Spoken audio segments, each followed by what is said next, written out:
And for further analysis, we are joined from London by the CEO of the QW Capital, Gianluca Lobafalo. And welcome and thank you for joining me here today. And how do you anticipate the lower 19% US tariff secured by Thailand, Malaysia, and Cambodia will impact, do you think, their export competitiveness compared to countries facing much higher rates like Canada, 35%, or Switzerland, 39%, do you think? Yeah, good meeting everybody. Now, we have to be clear on one thing. Here is a very evolving situation. So we had this surprise last night on Switzerland. We had this, as you say, more benign tariff regime for this exported country, particularly we're talking about Vietnam for low quality product, but as well for South Korea. These are essential for the chain of production for all the technology components that is so relevant for the US and global economy, but particularly for the US. Having said that, here we are talking about a situation that is changing on the hour.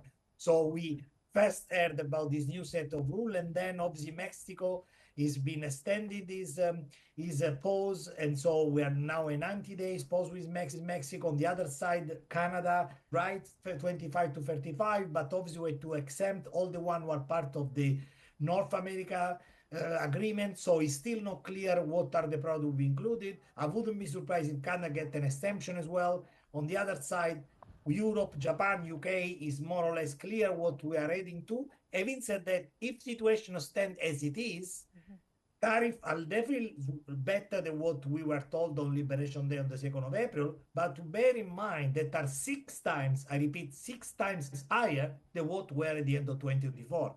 So we are definitely in a more expensive trade regime. Yeah. Sir, to what extent do you expect these tariff disparities to divert trade flows? For example, will the US importers shift sourcing from high tariff markets like Switzerland or Canada to maybe Southeast Asian countries that now enjoy more favorable rates? In reality, the real impact is that it will take longer for the trade because we still have the biggest consumer in the world who is US versus the biggest producer in the world who is China. So what you are actually saying is that, yes, it's true, some product, instead of going directly from China to the US, they will go through intermediate step to pass through countries that have a more benign regime. But this tariff at the level, even if in some cases it can be staggering, it won't change the fact that the biggest producer need to send product to the biggest consumer. Now, it will be more complicated, there will be more friction, definitely there will be an attempt to onshoring production in the US. But to me, and I said last time as well, I want to make clear that everybody see what I mean, is that these trade negotiations are just a tool of negotiation. The real bargain, the real force of the US administration is to take the interest rate of the US curve, so the 5 to 10 year bond below.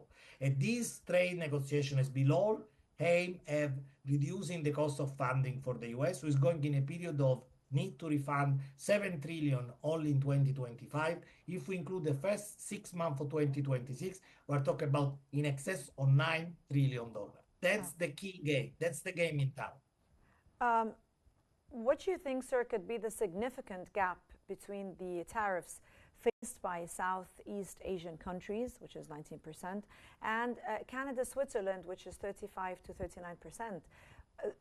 How could this actually trigger broader trade imbalances or create new patterns of trade deficits? What risks or opportunities might arise, do you think? I think we're going to see much more macro volatility, particularly on the US dollar. Because don't forget that we are coming out of an 80 years dominance of this privilege that, as Giscard d'Estaing, the French Minister of Finance and then Prime Minister, President in France in the 60s, was talking about the fact that the US is experiencing an exorbitant privilege of having its currency as a global reserve currency. At the moment there is this is the question: is the dollar able to continue its 80 years run of being a global reserve currency, whereas the previous one, the longest one, was sterling, who didn't exceed 40 years. So now there is part of the world, particularly the country you mentioned, so the one from the Southeast Asia, who are part of the global South, the agreement has been set up with the BRICS, so Brazil, India, China, Russia, and South Africa, who are actually questioning the role of the dollar as the means of exchange for any commodity or global asset. So this is the question linked to then the funding policy the US is trying to influence, reducing the cost of their funding, so the long to mid-term rates.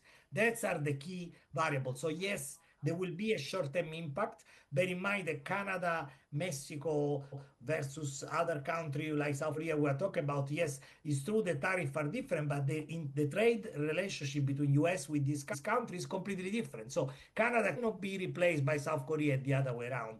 There are products imported from Canada cannot be replaced by products imported from South Korea simply because South Korea experience now a more benign regime of trade. So it's not that obvious. They are not replaceable.